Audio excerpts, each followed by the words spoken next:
Hello everyone, welcome to Box Office Receipts. I'm your host Tyler Callahan, and we got a bit of news this week, just not as much as last week. This includes updates to Peacock and Paramount, and reviews are coming in for Doctor Strange in the Multiverse of Madness. Let's start with the box office numbers. Staying in first place is The Bad Guys, which made $16.1 million for a total of $44.4 million. In second place is Sonic the Hedgehog 2 with $11.3 million for a total of $160.9 million. Third place was The Secrets of Dumbledore with $8.3 million for a total of $79.5 million. In fourth place was The Northman with $6.3 million for a total now of $22.8 million. Fifth place was Everything Everywhere All at Once with $5.5 million for a total of $35.4 million. Continuing from the top five, in sixth place was Unbearable Weight of Massive Talent with $3.9 million for a total of $13.5 million. The Lost City came in seventh place with $3.9 million for a total now of $90.7 million. And opening in eighth place was Memory with $3.1 million.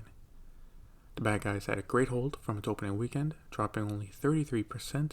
And at this rate, if it can keep it up, it could finish with at least $70 million domestic. Sonic is still doing well, but it looks like $200 million might just be out of reach. It can still hit $180 million, but after that, it's not clear.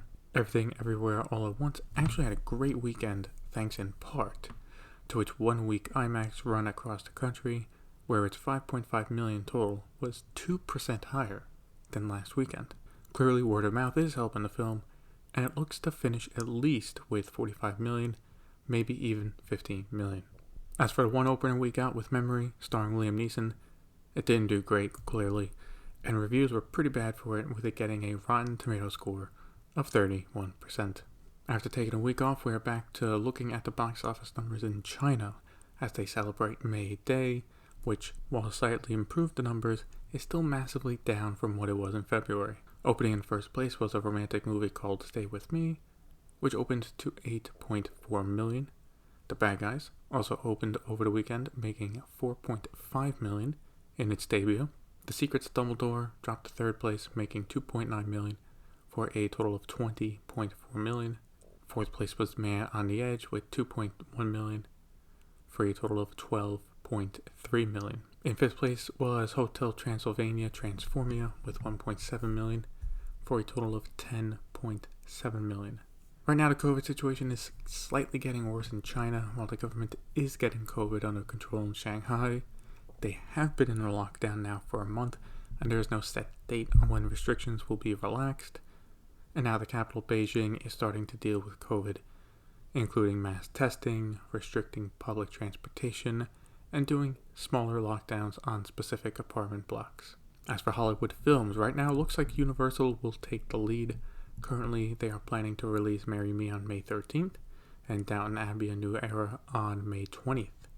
They've also gotten approval to release Jurassic World Dominion, though no release date has been set. Now taking a look at worldwide numbers, The Secrets of Dumbledore made $25.8 million for a total now of $229.5 million. Clear $500 million is off the table for the movie, and we'll have to settle for reaching $400 million. Sonic the Hedgehog 2 made $14.5 million for a worldwide total of $323.5 million. Downton Abbey 2 opened in 33 international markets this weekend, making $9.3 million in its debut. The Bad Guys made $9 million for a worldwide total of $118.7 million. The Northman made $4.5 million for a total now of $41.6 million worldwide. And finally, The Lost City made $10.5 million for a total of $149 million worldwide. For news in Hollywood, we start with Universal, as they have found their next director for Fast 10, which is Louis Leterrier. Deadline is saying final details are being worked on, so it's not official yet, but usually when articles are being made about it, it's more or less done. He has directed movies including The Transporter 1 and 2, Clash of the Titans, and Now You See Me. If he is the final pick, I guess it's an okay choice. I mean, the Transporter movies were fun, but Now You See Me was very meh. If having him on board helps with the action in the film, that would be good enough, I guess. Also, it's now not clear who will direct Fast 11. Universal has set a release date for a new film of theirs called Cocaine Bears. Yes, I am being serious.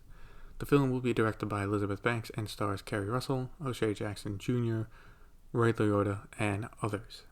As for what it's about, well, it's based off a true story apparently, where a drug runner's plane crashed that had cocaine in it. A bear ate some and went on a rampage. It will be released February 24th, 2023, 1 week after The Marvels. I hope this plays as a dark comedy because the cast looks solid, and the idea of a bear going on a coke-fueled rampage can lead to some funny stuff. Warner Brothers has bought a new film, with Deadline having the exclusive on it, currently titled The Executioner. The film is an action murder mystery that will star Jason Momoa. The film was in the middle of a bidding war that Warner Brothers won, though it is not known how much they paid for it. The film seems to be a package of Jason Momoa starring, with a script written by Ryan and Kaz Firpo, as there is no director set right now. It'll be a while before we hear more about this film because first Warner Brothers needs to confirm that they bought it, and then put the rest of the crew together to produce it. I will say though, Jason Momoa in an action murder mystery sounds like a good time, so I'm interested. Deadline has another exclusive for a new film in development at Warner Brothers, and that is a Crazy Rich Asians spin-off. The spin-off film will focus on the character of Astrid, played by Gemma Chan in the first film. The script for it will be written by Jason Kim, who apparently pitched the idea for the film to Warner Brothers. They loved it so much, so now it's in development. This is now the second film of the franchise in development, as the actual sequel, The Crazy Rich Asians, is still being developed. I'm glad Warner Brothers has finally seen the potential in this franchise, but for the spin-off, my main concern is the same for the sequel. Has it been too long since the first one that audiences might not care? In an update on Michael DeLuca and Pam Amdy from MGM, who will be leaving the studio toward the end of summer, it is now expected that they will both make their move to Warner Brothers. At least that is what Deadline is reporting. It is not clear at this time what their roles would be and who they would report to. Deadline has another exclusive, and that is casting updates on the White Men Can't Jump reboot at 20th Century Studios. The film will be adding Lance Reddick, Laura Harrier, and Tanya Taylor, with Jack Harlow and Cinco Wales previously signed on. Personally, I don't care about the reboot, but since Lance Reddick is in it, I might have to give it a watch. He is a great actor. Finally, we got a trailer for Warner Brothers for Don't Worry Darling, starring Harry Styles and Florence Pugh, directed by Olivia Wilde. It comes out September 23rd.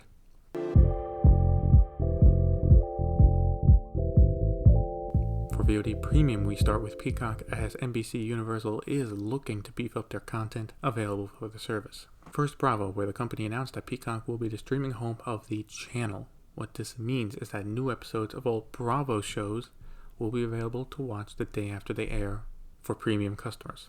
This starts this week, and in the fall, all Bravo shows will be leaving Hulu and move over to Peacock. This is not a surprising move, as they own Bravo, so all the negotiations in getting this done was in-house. Also, makes sense to start building up the service for a possible marketing push and what it can offer to customers. They also announced that they too got a deal with Lionsgate to stream their films. However, it's going to be a while. They announced that they got the pay-to window for Lionsgate films released in 2022 and later. So how does the updated Lionsgate release schedule go? Well, Lionsgate will release a movie in theaters. After that, it'll go to Starz for a period of time. Then exclusively to Roku. Then exclusively to Peacock. And then back to Roku and possibly Peacock at the same time, as at that point it's not exclusive. As long as it did not cost NBCUniversal that much, then I would say it's not a bad deal. I say this because the earliest they're getting any of these films, at this rate, is late 2023, if not sometime in 2024. So yeah, this will help beef up their content in almost 2 years. Also, Universal will be making 3 films to be exclusively on Peacock and will be released throughout 2023. The first is The Killer, a film about an assassin.